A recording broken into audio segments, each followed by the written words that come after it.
Doctor Vinayak Krishna Gokak संस्मरण। लेखक Vishnu Prabhakar. Doctor Vinayak Krishna Gokak Kannada भाषा के प्रसिद्ध एवं लोकप्रिय साहित्यकार हैं।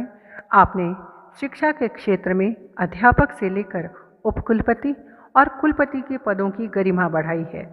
डॉक्टर गोकाक केंद्रीय साहित्य अकादमी के अध्यक्ष रहे। उसी समय में इस संस्मरण के लेखक विष्णु प्रभाकर 5 वर्षों तक उनके साथ अपनी सेवाएं देते रहे। उसी सानिध्य को लेखक ने अपनी लेखनी से अमर किया है। लेखक ने बताया कि डॉक्टर गोकाक जितने अच्छे साहित्यकार हैं, उतने ही अच्छे व्यवस्थापक होने के साथ साथ एक बहुत अच्छे व्यक्ति हैं। चेहरे पर सदा सरल सौम्य मुस्कान रहती है। बहुत आत्मीयता से बात करते हैं और सुनते हैं, किंतु अपने विचारों और मतों पर दृढ़ रहकर दूसरों को प्रभावित भी अनायास ही कर लेते हैं।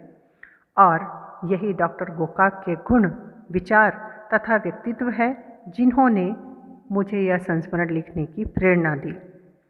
डॉक्टर गोकाक अपने विचारों और मतों के प्रति दृढ़ रहते हुए भी कभी किसी दूसरे पर अपने विचार थोपते नहीं हैं और दूसरों के विचारों को भी उतना ही सम्मान देते हैं, धैर्यपूर्वक सुनते हैं। लेखक ने इस तथ्य का उदाहरण इस प्रकार दिया कि डॉक्टर गोकाक सत्य साईं बाबा के भक्त थे और जब वे केंद्रीय साहित्य अकादमी के अध्यक्ष बने तो ऐसी अफवाह कुछ लोगों ने फैला दी कि अब यह अकादमी साईं बाबा अकादमी बन जाएगी। किंतु डॉक्टर गोकाक ने अपने कार्यकाल में सत्य साईं बाबा की चर्चा कभी नहीं की। वे सदा दूसरों का आदर करते थे और अपने विचारों को भी समय और स्थान देखकर ही व्यक्त करते थे। विष्णु प्रभाकर जी का मानना है कि डॉक्टर गोकाक जैसा व्यवहार कुशल और सुलझे विचारों वाले व्यक्ति थे, इसीलिए यह संभव हो पाया कि साहित्य अकादमी में सम्मिलित 22 भिन्न भिन्न भाषाओं के प्रतिनिधियों को एक सूत्र में पिरोए रखा था, जिसके कारण 22 भाषाओं रूपी मोतियों को साहित्य अकादमी रूपी माला में अंदर और बाहर से कांतिमय बना रखा था। लेखक विष्णु प्रभाकर एक अन्य घटना के माध्यम से डॉक्टर गोकाक की समस्या के सुंदर समाधान निकालने या निर्देशों की कुशलता का उदाहरण देते हुए कहते हैं कि साहित्य अकादमी पत्रिका में 22 भाषाओं की श्रेष्ठ रचना छपती थी और एक ही रचनाकार की रचनाएं 3 या 4 बार नहीं छप सकती थी। यह नियम था। किंतु एक बार ऐसा हुआ कि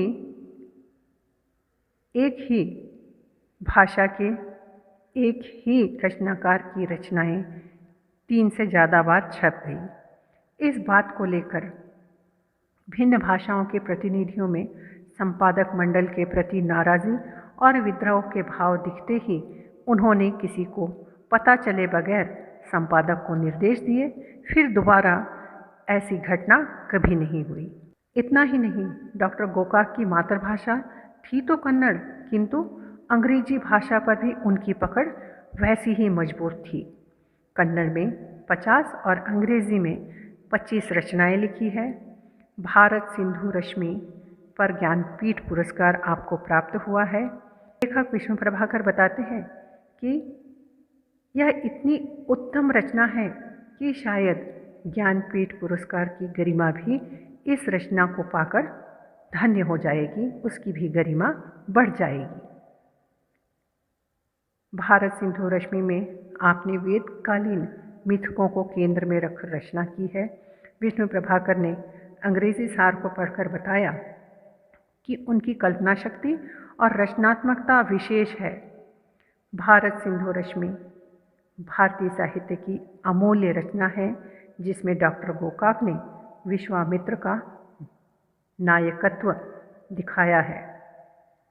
इस तरह हम देखते हैं कि इस संस्मरण का सारांश पूरा होता है। अब हम विशेषता की ओर बढ़ते हैं।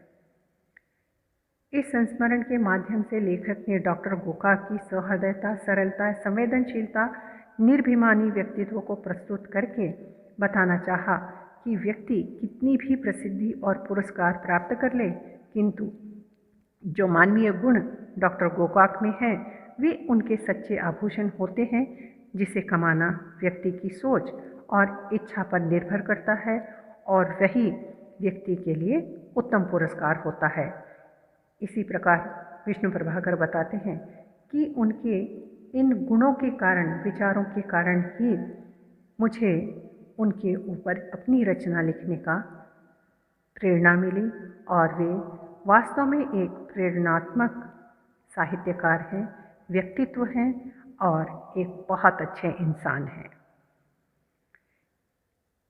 इस प्रकार हम देखते हैं कि यहाँ पर इस लेख की सारांश और विशेषता पूर्ण होता है। अब हम इस लेख पर आधारित एक अंकीय प्रश्नमाला की ओर बढ़ते हैं। मुझे विश्वास है कि यह प्रश्नमाला आपको परीक्षा लिखने के साथ साथ इस लेख को अच्छी तरह से समझने में भी सहायता करेंगे और इन प्रश्नों का उत्तर लिखने के लिए आप केवल एक शब्द का ही प्रयोग करेंगे या वाक्यांश में उत्तर लिखेंगे, जिससे आपका समय बचेगा और इस समय का सदुपयोग आप लंबे उत्तर लिखने वाले प्रश्नों में कर सकते हैं। आगे हम स्वसंदर्भ व्याख्या की ओर बढ़ते हैं।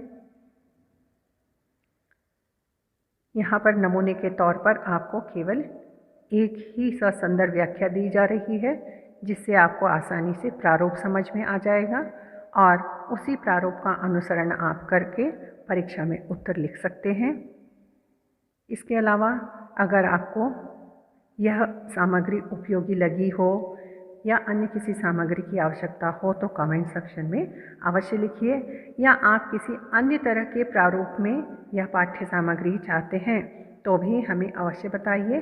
हम उस अनुसार आपके लिए सामग्री तैयार करेंगे। अब हम टिप्पणी की ओर बढ़ते हैं जो इस पाठ पर आधारित है। यहाँ प्रारूप दिया गया है।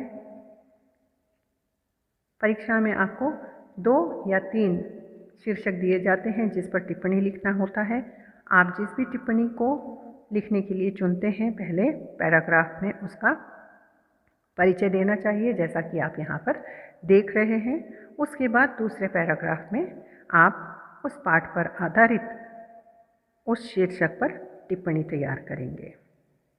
धन्यवाद।